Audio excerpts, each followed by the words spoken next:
નાના અને સુંદર સુંદર સુવિચાર. બાળપણ એ પ્રભુએ આપેલી અનમોલ ભેટ છે, જેની સાચી કદર માણસને ઘડપણમાં થાય છે. સમય બધાને મળે છે જિંદગી બદલવા માટે, પણ જિંદગી ફરી નથી મળતી સમયને બદલવા માટે. માણસની નાદાની પણ ખરેખર બેમિસાલ છે. અંધારું મનમાં છે ને દીવો મંદિરમાં કરે છે.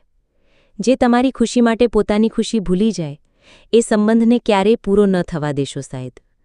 વાણી અને વર્તનમાં મીઠાશ હશે ને તો આખી જિંદગી ચોકલેટ જેવી લાગશે. શબ્દોનો ઉપયોગ ત્યારે જ કરો જ્યારે એ મૌન કરતાં પણ વધારે કિંમતી હોય. પોતાનો પરિચય જો પોતે જ આપવો પડે ને તો સમજી લેવું કે સફળતા હજુ ઘણી દૂર છે. ગુસ્સાથી માણસનો સ્વભાવ જ નહીં, સમગ્ર ચરિત્ર અને જીવન વિકૃત થઈ જાય છે. બધાએ સ્વાર્થમાં એક જ હિસાબ લાગે છે. ન આપે સુખ તો ભગવાન પણ ખરાબ લાગે છે. ઉપરવાળો આપે એ જ તમારા માટે બેસ્ટ હોય છે.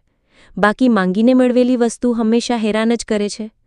જો તમને વિડીયો પસંદ આવ્યો હોય તો વિડીયોને એક લાઇક અને કોમેન્ટ કરજો, અને સાથે સાથે અમારા ચેનલને સબસ્ક્રાઇબ પણ જરૂરથી કરજો. ધન્યવાદ.